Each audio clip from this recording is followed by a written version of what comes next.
Stalking. Stalking.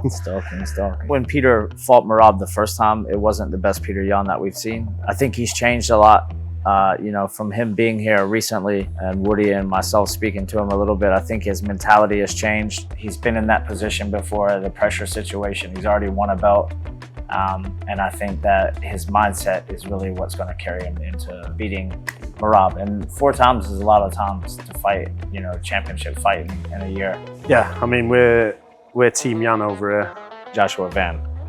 If I was a bet man, I'd probably go the other way. I'll go the opposite way on this one. Pantoja, it's nothing that Pantoja hasn't necessarily seen before. I like the way he fights. As a betting man, I would have picked Pantoja, but just for shits and giggles, I'm going Joshua Van. It's going with the Yan. I like him. And he's a Southeast Asian boy. He's like, obviously American, but from Myanmar and whatnot. So yeah, show him a little love. What you guys doing out there? You haven't liked, subscribed, or shared to our YouTube channel? Please do. It helps us out. Do it now. Also, if you put in the discount code YouTube10, you will receive 10% off of merchandise. So make sure you like, subscribe, share, YouTube10, get yourself 10% off, and do it now. What's up, guys? Welcome back to the channel and another UFC breakdown with myself, Woody, and George. This time we're breaking down UFC 323, Yan versus Merab.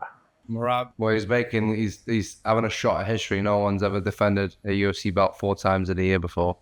He's only just turned around. He's an animal. That's pretty impressive, but he has no easy challenge ahead of him. Yeah, I mean, we're Team Yan over here. Obviously, we've known Peter for a long time. We'd love to see him regain the belt. Definitely one of the most exciting fights to watch. Stalking.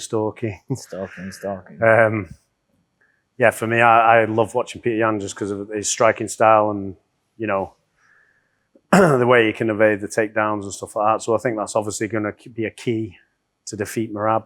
And Peter's got the cardio to kind of keep up with him too.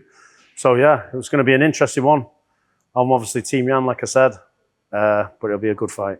Yeah, Team Yan for sure. I think when Peter fought Merab the first time, it wasn't the best Petr Yan that we've seen. I think he's changed a lot, from him being here recently and Woody and myself speaking to him a little bit. I think his mentality has changed. He's hungrier than ever to get back on top and to stay on top.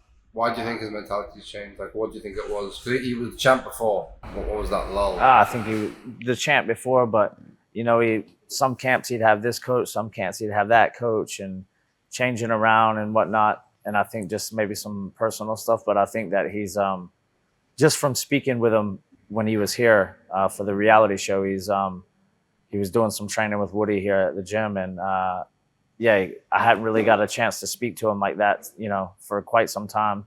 And I think he's matured a lot as a man, obviously having a family and kids and that. But I think he's hungry. I think that Peter's style of just like, he's one of the best there is when he's on. And I think his striking style, the later the fight, normally, obviously it didn't show in that fight, but I think also he had some injuries that people probably weren't aware of. But I think normally Petr Yan, the deeper it goes into the fight, the better he gets. Yeah. He's way better in the 3rd round than he is in the 1st round. So he's been in that position before, the pressure situation. He's already won a belt. And I think that his mindset is really what's going to carry him into beating Morab. And 4 times is a lot of times to fight, championship fight in a year. And Merab's very good, and he's proved that over and over. So it'll be an exciting fight. But yeah, I think we're both Team Yan. I think just like Joe said, he obviously gets better in the later rounds. He is very smart too. I don't think people maybe don't give him enough credit for that. Yeah. He can pick you apart, and I think he works you out in the first couple of rounds, and then as the later rounds goes, like George said, he kind of comes into his own and he can pick his shots better. And yeah, I just think it's going to be an exciting fight, but I can see Peter doing it this time for sure, reclaiming the title.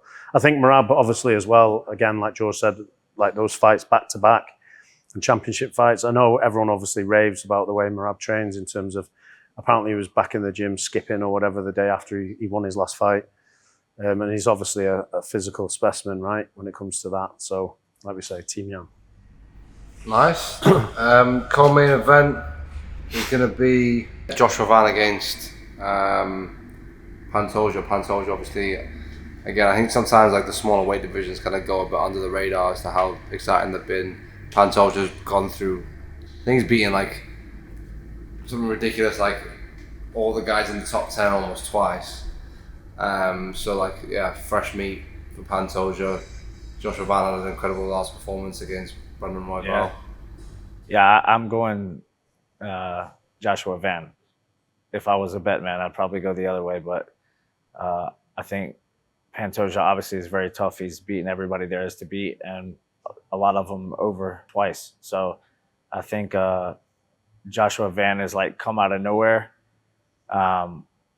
Like he hasn't been in the UFC that long. I think he lost his first fight or his second fight against Charles Johnson, and then he's going on a tear. And obviously his last fight was an incredible performance, and it earned him that shot. But I look forward to. I think he's just he's one of those young guys that's very confident right now. He can grapple, he can knock people out as he showed. So I'm gonna go with him. I'll go the opposite way on this one. I think, it's a big test again, but like all the fights are. So I think Pantoja, it's nothing that Pantoja hasn't necessarily seen before. And I think I like the way he fights. And I think he's going to get the win. He's going to get the nod over it this week.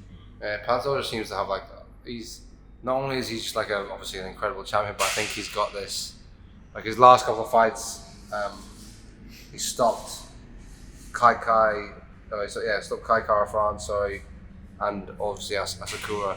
And I feel like he's got this drive to kind of really be known as a champion, not someone that's just collected the belts. Like I think he really wants to be seen as the pound for pound number one and be remembered on those. I think this could go either way. I think there's either going to be a complete shutout, to be honest, or I think it's going to be a war. I don't think there's going to be any in between. But I don't think Joshua Van will have enough for Pantoja.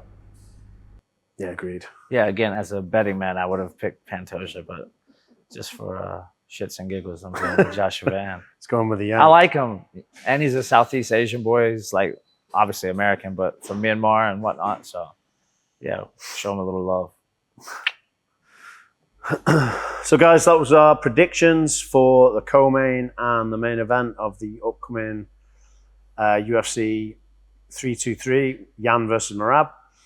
If you like this type of content, please like, subscribe, comment, share, all that good stuff, and we'll see you on the next one.